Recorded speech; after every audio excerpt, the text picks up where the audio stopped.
Hello, everybody. I'm Roadblock. We are on the free-to-play account. So in today's episode, I just wanted to give you guys an update about Clan B Clan. So you'll see here my score right now, and this is not going to be my final score, but my score is 56,000. The minimum for my clan is 30,000. So I've clearly surpassed that. But I wanted to kind of touch on it real quick because one of the things I hear a lot of is that it's hard to get Clan v Clan points and things like that. Just to be clear, I'm going light. I'm not trying really hard to get points right now. I'm saving energy, I'm saving resources. I'm not really doing anything too crazy. Even these 3 extra books I'm actually saving right now because there's not really an epic that I'm chomping at the bit to book. So I mostly wanted to, I guess I should book Mordecai, but I'll save those for the next Clan v Clan for a personal rewards Clan v Clan where they'll be more valuable to me. But I just wanted to point it out to you that you can get a good score even as a free to play player in Clan v Clan. So I just wanted to open with that because I do know that some of you struggle in that area. The main thing I want to talk about today is the new free champion. A spoiler alert: the kit doesn't look good on paper. We're gonna go over all of it here. So let's just go over the kit and then we'll kind of talk about my overall thoughts. So I'm just gonna read the kit and try not to give you too much of a review right out the gate here. So with the A1, she attacks one enemy, has a 50% chance. Looks like it's 50, 65, 75% chance when booked of transferring one random debuff from this champion to the target. Also has a 50% or 75% chance when booked of stealing one random buff from the target. Not really impressed by the A1 when you consider some of the A1s that we have out there right now and how good they are. This one's really undesirable.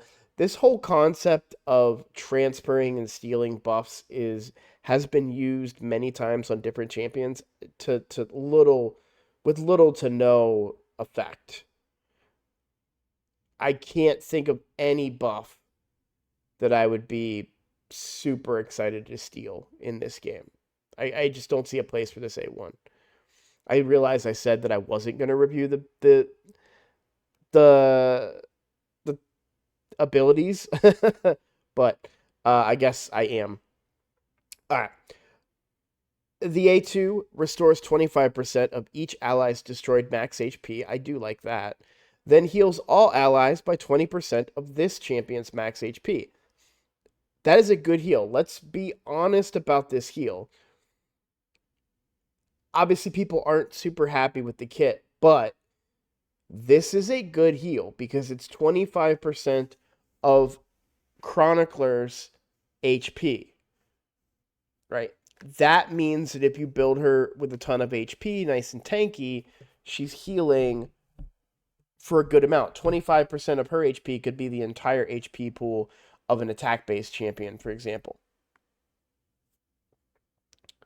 Then we have the A3, has a 75% chance, 100% chance when booked, of placing a sleep debuff on a target for one turn.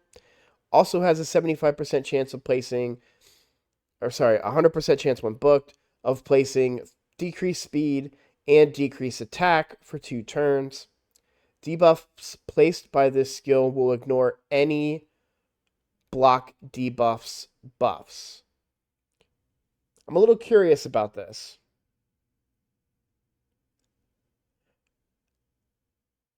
The way it reads is that if a champion puts out block debuffs, she places her buffs anyways.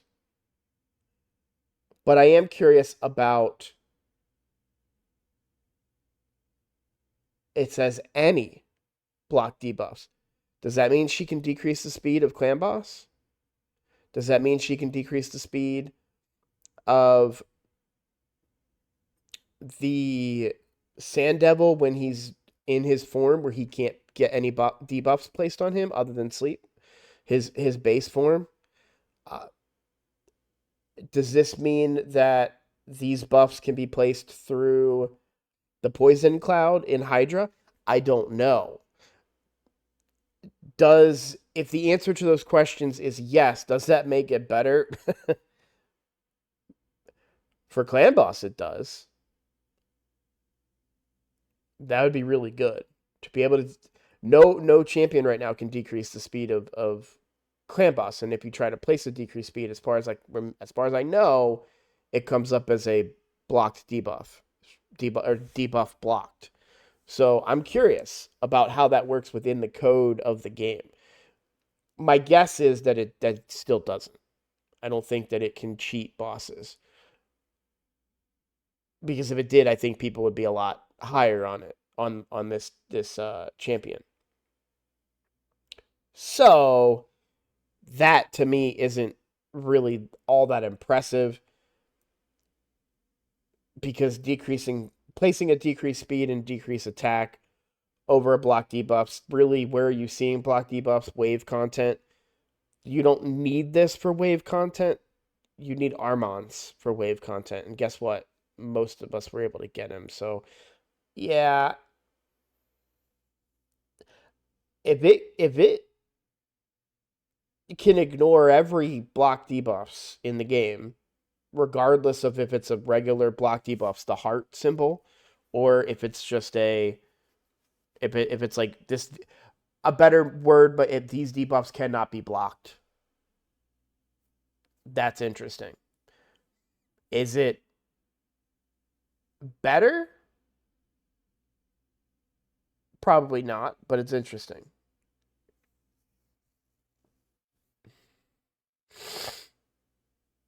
Because then, yeah, that could be really broken. Because you could sleep.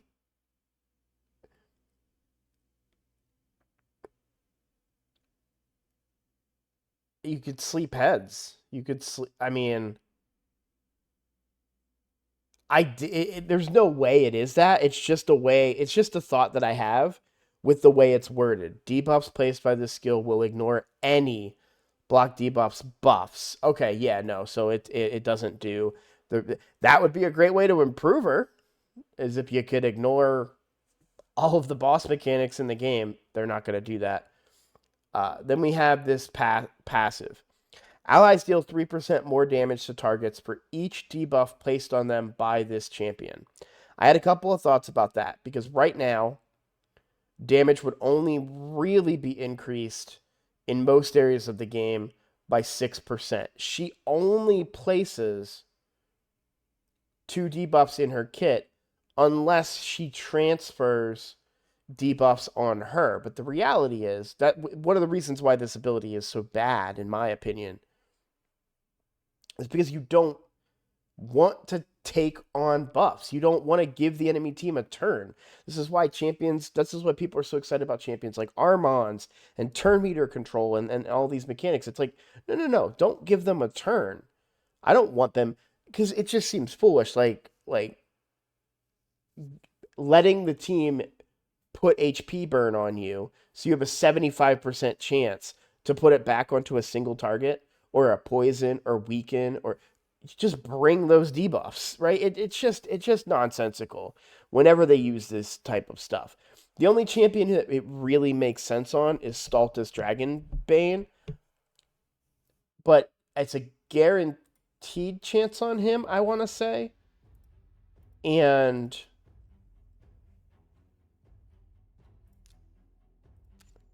whenever an enemy attempts to place a weakened debuff, a decreased defense debuff, or a poison debuff on this champion, reflects them back onto the attacker. Yeah, so it's a guaranteed chance to happen that you reflect those abilities back. So there's no percent chance, and all of them. So you could put if Lydia tries to decrease defense and weaken Staltus, she decreases her own defense and weakens herself, right? In the case of this champion, she'd land it, and then Adolin would have to get an attack, and A1 in particular, just to try and send one of those buffs on a 75% chance. It's nonsense. I do wonder though if is how this works because it's for each debuff. So perhaps a toxic set on her could potentially give you much more damage. If she's in a toxic and those poisons land and stick, then you could get maybe 12% more damage or somewhere in that range. But I think it's not that great. And then all battles by 60 accuracy aura. Okay. So, what are my thoughts? Surprising. I'm going to surprise you guys here because obviously I'm very negative on the kit. However, I think she will be decent for lower level players, newer accounts, which sounds a little crazy, but she is free. We can't discount that. Absolutely free. All you have to do is log in for 7 days. You get yourself a legendary champion in the Bannerlords that can give 25% of her HP in healing and restoring destroyed max HP. What areas of the game do we have to deal with that? Obviously, who she's built for, which is Sand Devil, and Hydra. What other buffs do you want in Hydra? Decrease speed, decrease attack. Where is an area of the game that you may take on debuffs and would potentially want to get rid of those debuffs and send them back to the enemy? Hydra. Again.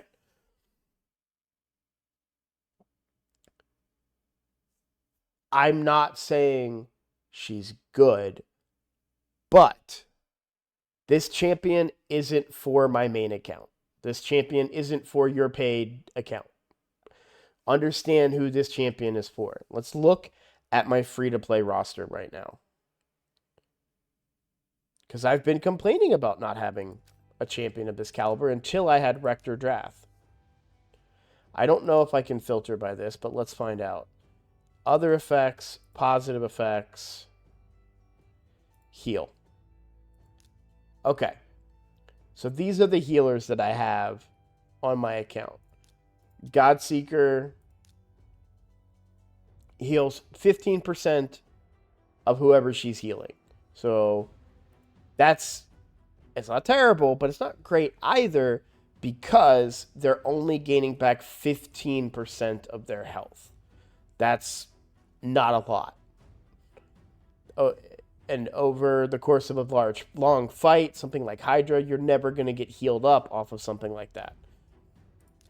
Taragi heals himself. That doesn't count. Apothecary can crit heal. So it can be a really big heal. So Apothecary's heal is pretty good. We've got... Again, so this one's 25% of their max HP, which is in line, I believe, with what Chronicler Adolin has. 25% no, sorry, it's so because this one heals all allies by 25% of their max HP, and only if they have less than 50% HP. So when I've used Arbiter as a healer in certain areas of the game, and while it is a nice to have, she's not healing anybody up like crazy, but this champion does. The point that I'm trying to make, Rector Drath right here,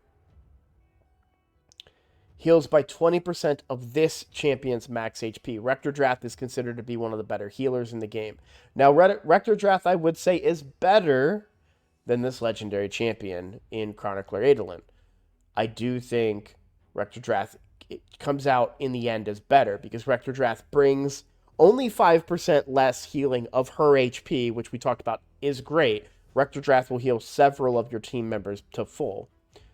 But she also brings Perfect Veil. Perfect Veil reduces damage taken by a significant amount.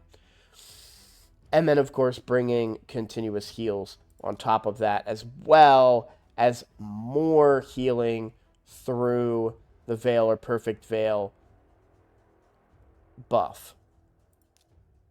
And bringing a revive, which Chronicler Adolin does not bring.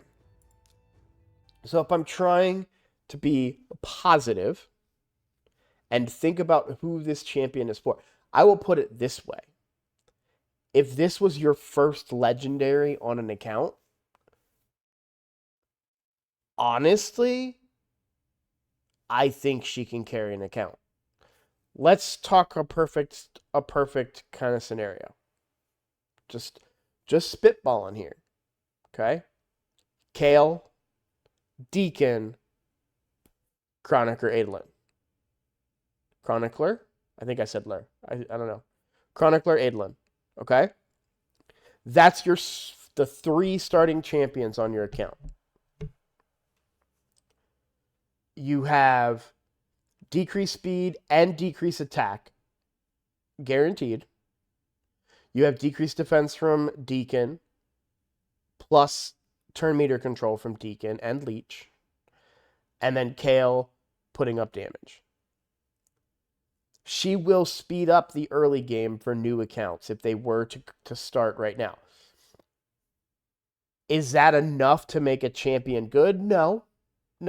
But we need to understand the value of this champion. Is this champion valuable for my free-to-play account? Absolutely not. Maybe a little bit in Hydra, but we don't have a cleanse. We don't have block debuffs. We don't have, other than decreased speed and decreased attack, which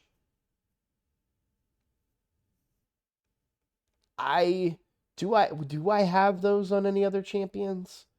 I don't think I have the decreased speed. Not an AoE decreased speed, at least not to my knowledge. Let's take a look.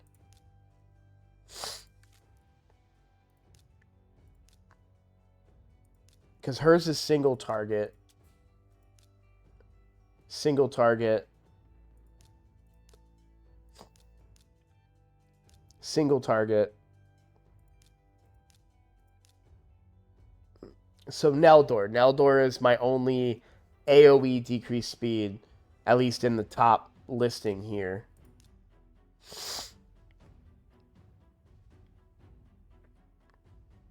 And even Elhane's, Dark Elhane's chances are only 75%. What are Neldor's chances? 75%.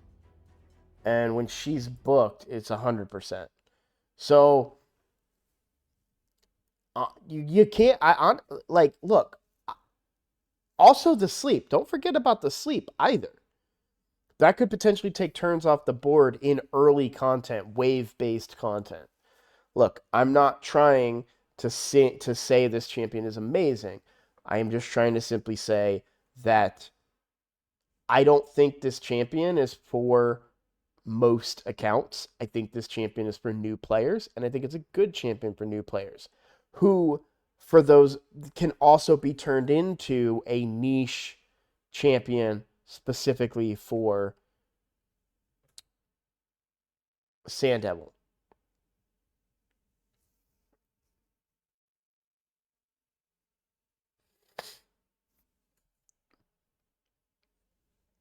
Yeah, because that guaranteed decrease attack. Not guaranteed, obviously, but I mean 100% decrease attack. And this passive, granted, she only applies 1 debuff, but I'm talking for Clan Boss. A good heal, so this, you no longer need to bring lifesteal gear. This is enough to keep a team alive in Clan Boss. And then you bring a 100% chance of a decreased attack.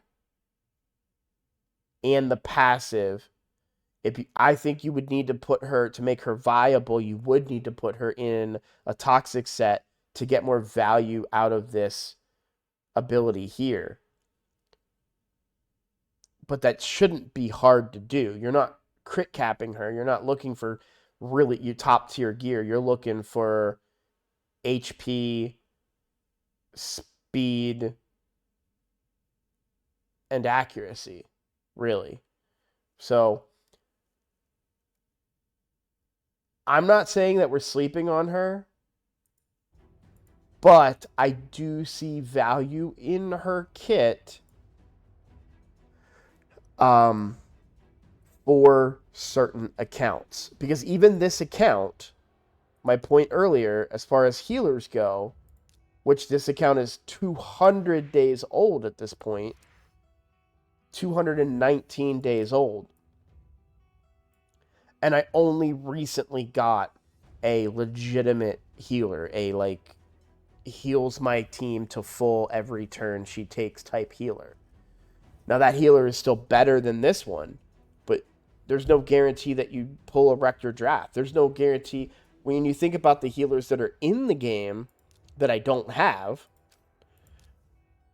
The Pythions, the Elvas, the Rector. Well, I have Rector Draft now. There's a couple Sylvan Watcher healers too. Oella is one that comes to mind, although hers is only 30% of their HP, which I don't like, but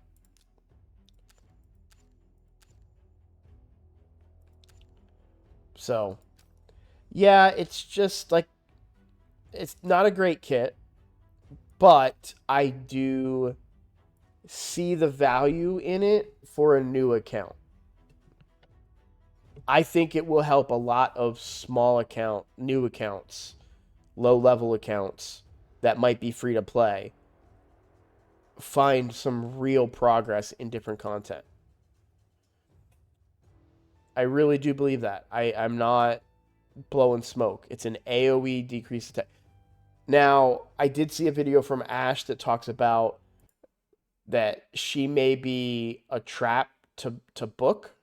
You may not want to book her,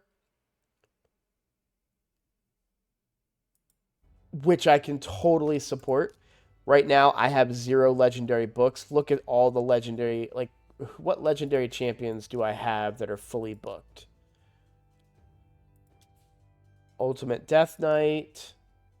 Not even Sun Wukong. Rathalos is fully booked. Yeah, and that's about it. Armand's almost fully booked. Most of the other champions that I have in this game, the other legendaries, I haven't booked at all.